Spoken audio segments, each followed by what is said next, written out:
Welcome to Power Up Podcast, the podcast that seeks to empower and dismantle, giving us the power and confidence to question, deconstruct, rebuild, and expand in life. I'm your host, Amma Rouge, voiceover and multidisciplinary artist, well-being advocate, food and book geek with over 14 years of movement-centered experience. I am your host, Ella Mesmer, artist, choreographer, yogi and coach with a passion for alchemy, creativity, transformation and workplace wellness. We recognise that we can't dismantle and empower or be empowered without first learning ourselves, diving deeper to unlearn the harmful, restrictive and unprogressive. It's an ongoing practice and journey for us all, which is why we created this podcast.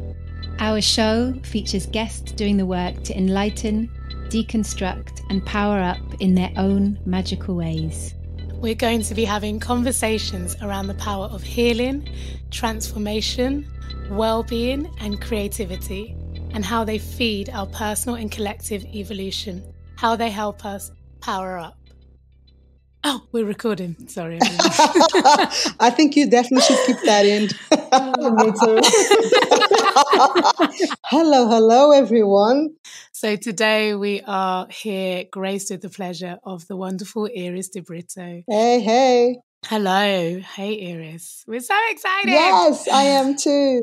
She's an incredible dance artist, creative director and change maker.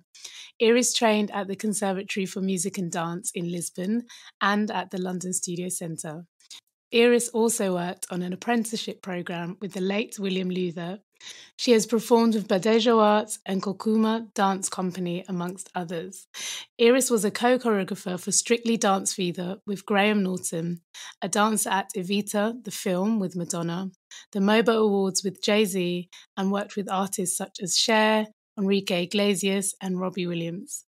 In 2006, Iris created, directed, and produced El Barrio, the musical, performed at Jackson's Lane Theatre to a packed audience.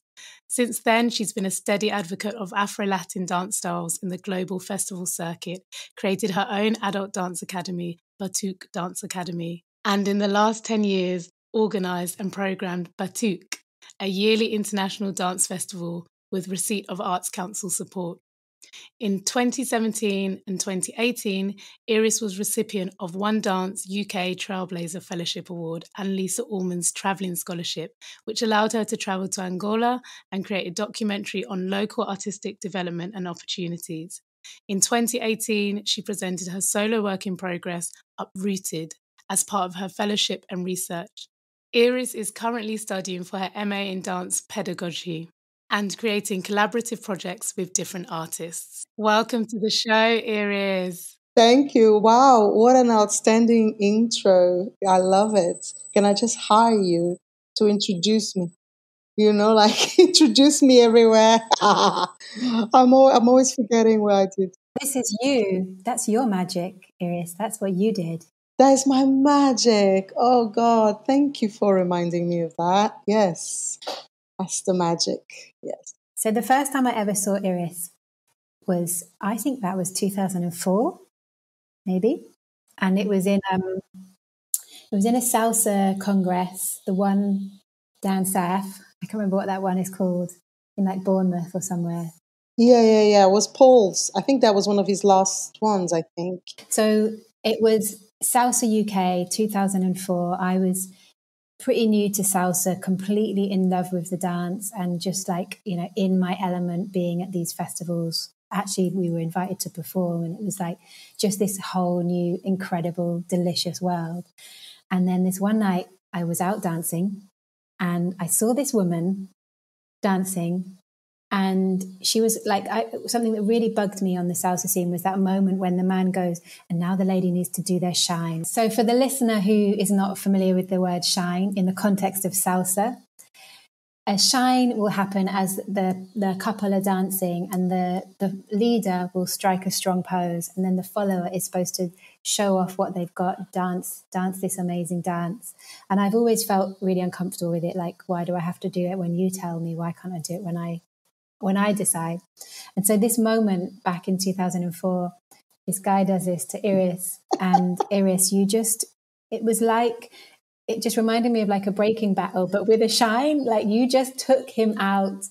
You showed every single move. There was like tango, there was contemporary, there was African. There was just like this delicious, beautiful. And I think that's what you do so well, is you bring all of these different styles together in one place, where I was just like the goosebumps. And then you actually left. It was amazing. Like there was this whole crowd around you, just like, oh my God, this woman is amazing. And then you just left, and I was like, and that is how it is done, everyone.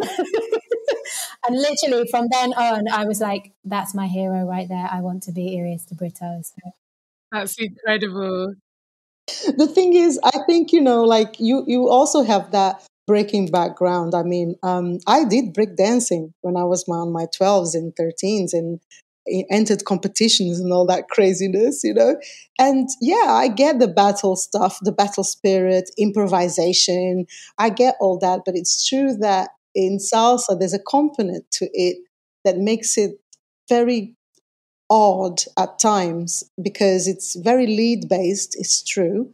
And it's very much like the way that sometimes the leader, as in the male leader most of the times, that does it, as you say, Ella, is that they dancing and they suddenly just kind of stop, strike a pose, not even, sometimes it's just like step to the right, step to the left, stop completely and look at you.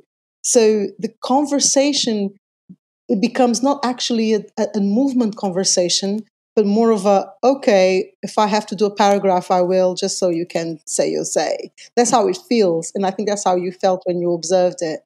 And I think there's less of that now. Yeah, I'm hoping, but at least, there's less of that now. But yeah. I hope so. When we get to dance again. Yeah. Yeah. But actually, cannot wait for that. And we're actually here today, Iris, to talk about colorism. And one of the reasons we invited you onto the show is you're making a wonderful new show, which I am extremely excited to be a part of. And we would love to just ask you to tell us and the listener a little bit more about that show and what inspired you to make it.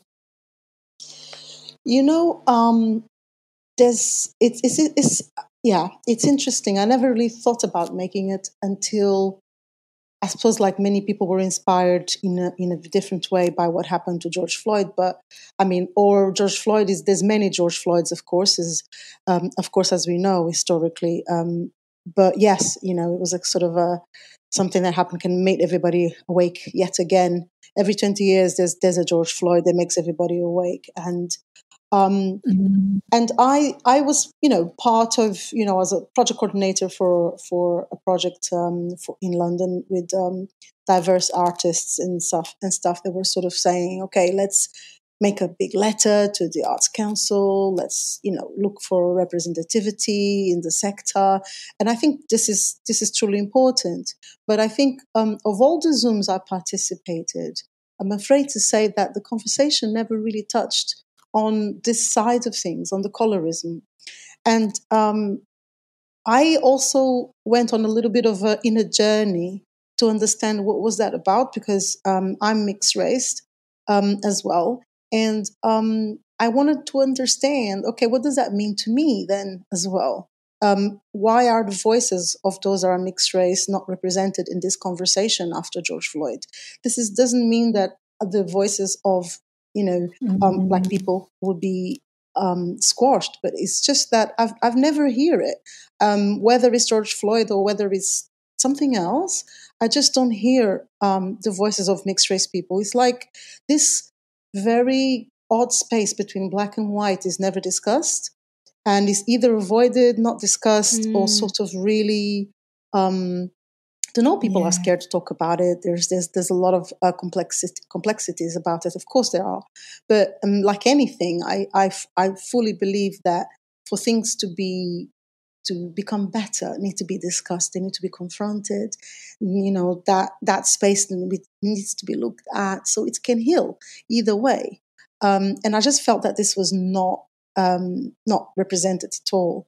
And yeah, that's kind of what I felt like. Okay, maybe it's time that I bring my take on this story, because I just feel there is not enough. Or if there is, again, it's not really shown or underrepresented. And I found some, some Instagram accounts on mixed race people and stuff like that, and some really positive ones, and made me feel really, really proud, of being mixed race, because a lot of the times also it's all about something that you have to choose. I don't know if that happened with you, Ella, but to me, certainly it happened, whereby as I was growing up, I felt I had to be more white sometimes or more black sometimes. It's very subtle, but this happened many, many times throughout my education and throughout my life, and it's it's this identification, do you know what I mean? Like that I found really important as well. It doesn't mean that I'm betraying one race or the other, but I would like to honor the whole of myself and the whole of people like myself that are mixed race and have mixed backgrounds. I always said, I'm not going to deny my father. My father is white and blue-eyed. I'm not going to deny my mother. She's what you'd be called a mulatta, And but I'm not. But this is the whole me, So where is me fits within this conversation, And this is kind of why I felt okay. I would love to be creative again. It feels like a long time. I did a lot of choreography, a lot of stuff in the past, but I haven't done anything much for myself actually for the last few years. I did my piece for the fellowship, as you mentioned, Amma, Uprooted. It was kind of the beginning of that self-reflection into that thought, because Uprooted was about that. It was about how are you when you are uprooted, isn't it? What branch of the tree are you in? Kind of thing. So it was kind of about that, and this is this new piece that I really hope we can push forward. And I'm so happy you're part of it, Ella. That we can, kind of develop and make it exciting and make it happen. And for the listener, like, can you tell us a bit more about the piece, the kind of the concept, the journey?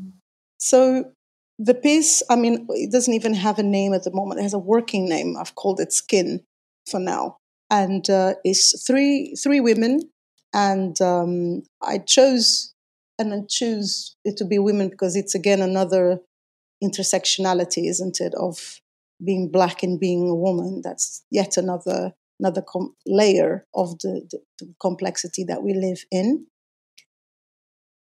And I felt it really needed to be three shades of.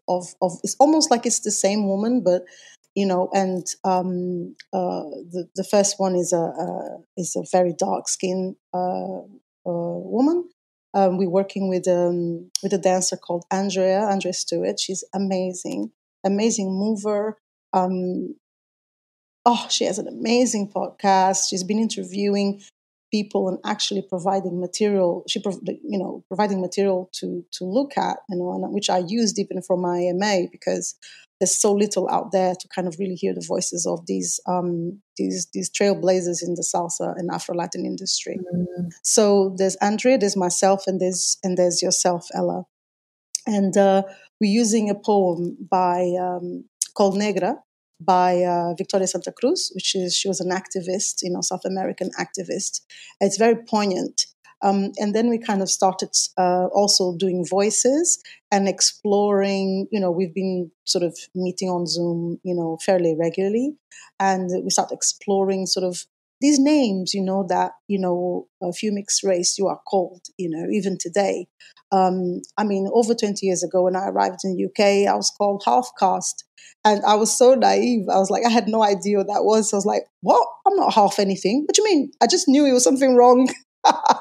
So, I was like, this doesn't sound good, Right. Just on that note, Iris, isn't it kind of, when you look back at that, because I remember being in primary school, my best friend at the time, and she's mixed, black and white, and everyone called her half caste. And it was like this, at the time, it was this normal label for mixed people. Just And, accepted. Yeah. at the same time, I also remember feeling like there was just something like intrinsically confusing about the label for me. I just didn't have a nice sound to it, this idea of halving someone. And I didn't know what caste meant, but I knew what half meant. Yeah. And it just felt really strange. I never really understood what it meant. But at the time, I remember it was almost like, oh, well, that's what a mixed person is called. That person's black, that person's white, that person's half caste, that person's this, and it's now you look back and we've moved so far beyond that. We actually are able to understand, wow, that's actually a racial slur. Yeah. It's not a way to describe a person. It's so it's demeaning and it's diminishing. It's very demeaning, it's mad how it was once such a a term that was just used really casually. We had trouble, didn't we, Ella? We went into this thing that we said, okay, today we're going to look into these different names that we know that people use, for people of mixed race. And we're just going to call it out because in the poem of Victoria Santa Cruz, she also says, there's like a chorus, and the chorus is like negra, negra, negra, negra. So it's quite strong. And we were listening to that and we had to use it our own voices as well to mix with the production and stuff. And we were like, oh, actually that feels really difficult to say this. And then when we started saying like these different names that we learned along the way, mulata and all, all sorts of things, it felt so painful to actually even, vocalize it. It was difficult. It was difficult for me. Ella said, oh gosh, this is okay, I'll have to do it again. It was difficult for her. It was difficult for Andrea. It was just really difficult. And actually, I look back now, and while I was growing up, it was normal. It was normal. Like, you call somebody mulata, this, that, and the other. Was like, oh yeah. It was not even questioned. It was just normal, just like you said before. Yeah. And for listeners who maybe don't know the significance or meaning of words like negra, mulata, could you just maybe expand on them a little bit so they understand the context within which we're discussing these words? What language are they, maybe, for the listener? So mulata, I grew up with this word mulata. I believe it's comes from a Latin word, but not really sure. What I've read is that it comes from the mule. Like a mule instead of like a donkey, and you have a mule. So it comes from that sort of root word. As I grew up, it was just the understanding that is mulata or mulatto is someone that has a father or mother is black and white. So it's the mixture between black and white. But then you have cabrita. So cabrita in Portugal, it doesn't use it like you don't use it anymore, but I still heard that word being called to me. Cabrita is the name of a little goat. Little goat is called cabrito.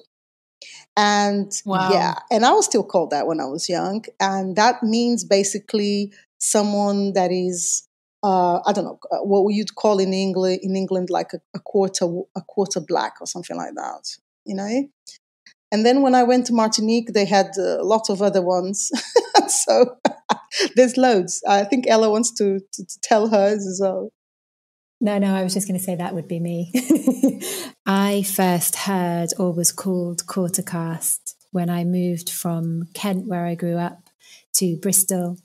And I can really remember it was year 8, so I must have been like 12 or 13, maybe 12.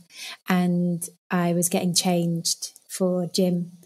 And I think this really happens often with me. I have a very pale, like my face will get really pale, but the rest of my body often will kind of retain tan, will retain color. So basically I got changed, and then suddenly everyone was screaming and shouting, and I was like, what is going on? Why is everyone making this huge fuss?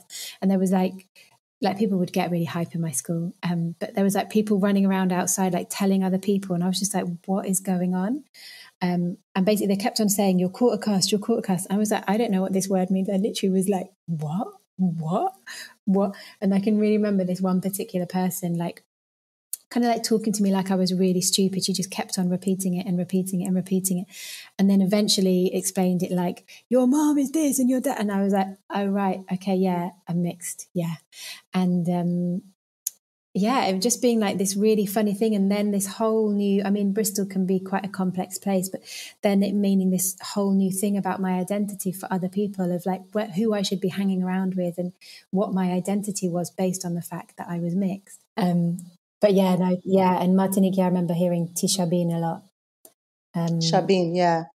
You just made me think, Iris, as well, of, Akala's wonderful book, Natives, and that list that he does of all of the different words and just how strange it is, these words around the world, and how I think it's so important that we look at language and actually the complexities of language and how that conditions us and how that affects how we think about our own self-esteem and how we think about ourselves. Completely. And this, for me, the realization of these words was the first step for me to changing. So for me, what I changed very quickly was my vocabulary. So things like the black sheep of the family, or, everything that is dark is black. I avoid like the plague to describe stuff. I avoid these names. I always say mixed race, even to my daughter. She's mixed race. She's biracial or mixed race. And I really, really look into my vocabulary because just like everybody else, when you grow up in a certain way, you have your own bias too. You don't even realize you have it. So, I think a friend of mine used to tell me to know better is to do better. So I kind of really sort of fly. I love that. Yeah. Yes, I love that phrase. I fly by that. I just think, yeah, actually, to know better is to do better. If you really, truly, truly know better, then you just do better, don't you? Because you can't go back. Yeah. You can't go back, ideally. That's it. And it's it speaks to everything that this podcast is about. It's about unlearning so we can evolve. And as we know better, we do better, That's right? right. And that's why we created this. That's why we're having all these conversations. Iris, you talked a little bit just now about knowing better and doing better. And I just wondered if any of that has been wrapped up in your experiences growing up in Portugal versus growing up in the UK, and if there's any conditioning that came from that now you feel like you're unlearning in a larger way. Yeah, I think what I realized that every time I go to Portugal and I interact with Afro-Portuguese people there, I find it super interesting because I feel that having had the access, or at least the curiosity and the access to for certain information in the UK, which, believe it or not, we still don't have in Portugal as well, obviously opened up my mind a lot. It's a brilliant question, I'm going to even tell you a little story about the very first time I even saw a book that was by a Black author, not just a Black author, but a Black story. I was already past 20 years old. Wow. And in Portugal, to actually find these kind of books is extremely difficult, actually. So the very first time I saw something that, says, oh, the black history, I was like, what? What's that? Like I had no clue. And I was already an adult. So if you can imagine the amount of people that have no access to this kind of information, because knowledge is power, isn't that what they say? If you know, you can't unknow it. Yes. And once you know it, you just recognize certain situations and certain vocabulary and certain actions and certain reactions much easier. And you are able to also respond to it a lot easier because you are empowered by what those things truly mean, not just to you, but to the person that is saying them, and then you can facilitate a conversation rather than be defensive, but actually still be empowered to have that conversation. Yeah. And for me, that's the main difference that I see being in the UK is with all its faults, there's more access. We're trying to change that. I've got some really nice contacts in Lisbon that are starting to change that. but it's a long process. And I think that's something that I find really inspiring about your work, Iris, is that there's this kind of area, this grey area that's less explored, and that there's something here in having the language, having the confidence, and having the conversations, which means that you're going to empower more people of mixed heritage, more people who are biracial, and so on, to also feel that they have a voice and that they can be a part of the conversation and a part of the change. I think everyone needs to make those reflections. Not just the dark skin, but the mixed race skin. They need to acknowledge certain privileges. Like I knew when I was much younger and I started going out to clubs and stuff in Portugal that I was looked at differently from the boys than some of my friends were. I knew this. This was not you don't know. I knew this. Now, whereas I don't feel that I've taken advantage of it, I know other mixed race girls do, And then even within friendships and groups of friends, this starts to divide within the community very early on, And I remember these things going out to clubs. Yeah. Yeah. I remember when I was younger, loads of conversations around this. Loads, like, oh, That's right. she thinks she's nice just because she's light skinned, or, she, which wasn't necessarily true, but you would hear it. Sometimes it was true, she's ugly anyway. She's butters anyway because she's so dark. She's blick, all these kind of things. And they're like you're saying, people were aware of it completely of colorism, absolutely. but it wasn't actually discussed. There were no conversations around it. I think mixed race people need to take up space without shame. I think our perspective matters. I think there's a time to listen, like in a time to speak. But I don't think I should shrink my experience or myself because of the perception that other experiences are more traumatic. Have you evaluated the trauma of mixed race people, what we go through in this very, very schizophrenic experience of, pleasing one community and pleasing another? And this is not just within the communities, it's within your own family. You are sitting at dinners. You're sitting at dinners where you have aunties and grandmothers or mothers or whatever talking quite racist comments, and you're sitting across them. So in front of you, you become the politics in the space. Yes. So it needs to be addressed. And I think it was very cute in the 70s as well, all of these mixed race couples that got together. Is love. Yes, fantastic. This is great. But I also know that even from the experience within my family, how many of these couples actually took time to actually understand what their union would signify for their offspring. Like, did they care to know how, mixed hair is taken care of? That we have different textures in our hair, that sometimes in the front is super straight, at the back is super curly, or vice versa? Or not all products that apply to more coily hair, more curly hair apply to our hair? I know it's better now, but I grew up in this sort of environment, and I always felt like if I speak too loud, oh, I'm the arrogant mixed race girl, And I'm originally from Angola. I was born in Angola, but I've had so many Angolans throw stones at me just because I'm mixed race or more light skinned, and actually tell me that I don't belong, that I'm not a real Angolan. I've had that even like fairly recently, even with friends and people that know me.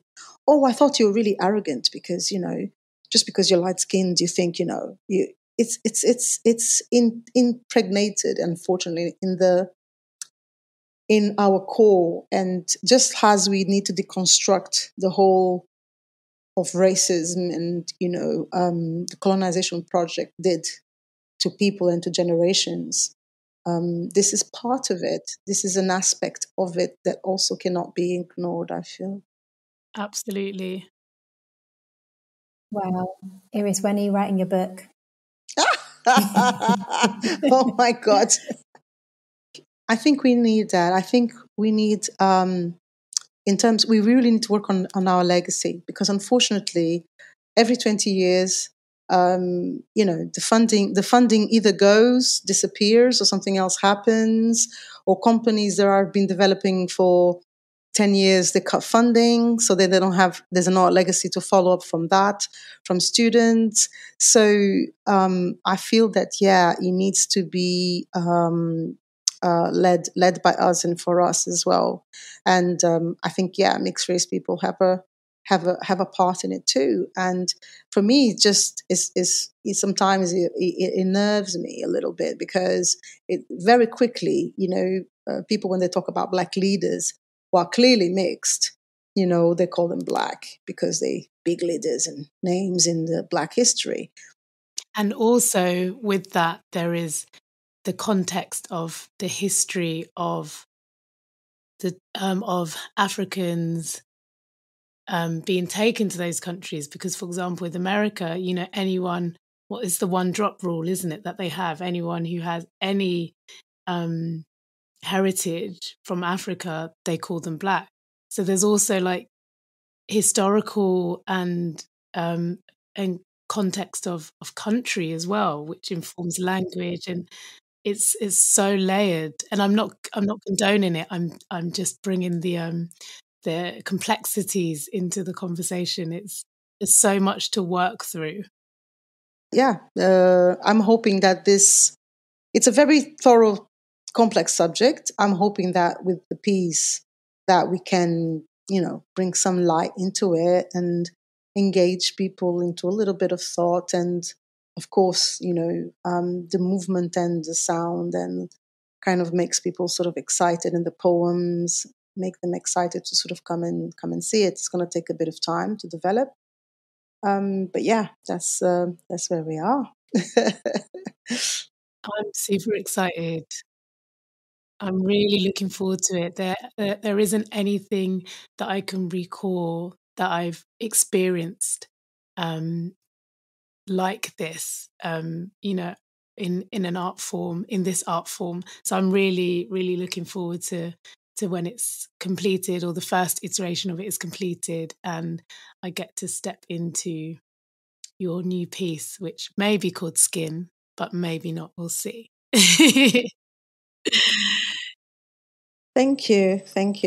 Yeah, exciting times. I posted the other day about dreams, isn't it? And I think it's that idea that if you stop dreaming, that's when you stop living, isn't it? So I think you got to keep creating, keep dreaming, regardless of crisis and worries and concerns, because I think that keeps you alive. I'm feeling similar, Iris. It's definitely been this journey of the past year or 2 years of lockdown and not being on the stage. But at the same time, I'm really excited. Number one, I get to dance with Iris de Brito, who I had that crush on back in 2004. I also think Andrea Stewart is such a special human, and you were for me, you were both two like really important mentors I really looked up to on the salsa scene. And I just think this work is so important, that both for me on that personal level of finding my identity as a person of mixed heritage and figuring out where I sit and how my voice is important, and how my voice might help toward this world of unlearning so many elements that I feel are not serving us all. But also, I think the world needs this. I think the world needs a piece like this. And so it's just a joy to be stepping on the path with you, Iris. And I'm really excited for what we create next. Iris, the question all the listeners and myself are asking, where can we find out more about you? How do we find out what you're doing next? Where do we follow? All right, on. Okay. Well, I've got my website. It's I kind of put most of the work there. It's irisdebrito.net. And I've got my social handle for Instagram is Iris de Brito UK. And I post on Facebook as well, on Iris de Brito Full. and just really working on those channels to sort of promote and engage, let people know what's happening with the new me, actually, because people have known me as a salsa dancer, as a kizomba teacher, performer, and stuff, and now I'm engaging differently as well, and I think those who are interested in my work will be able to find me and follow me, and hopefully as well get some new followers and people interested in this kind of work. Thank you so much, Iris. You're a G unit. We're so excited for this new work. Thank you for having me. You're very welcome, and good luck on this podcast. It's fantastic. I think you're doing amazing work. Thank you for listening. You can connect to us and our guests via the links in each episode's show notes. Before you go, we invite you to hit the subscribe button so you don't miss out on any of the goodness to come. And if you enjoyed today, perhaps tell a friend to tell a friend. We are always grateful for you, our listeners, for our fabulous guests, and to everyone who has contributed to and been a part of our journey here. Our music is by Tomo Carter. Everything else is brought to you by us, the Power Up Power Team. I'm Ella Mesmer. I am Amma Rouge. And we are Power Up Podcast.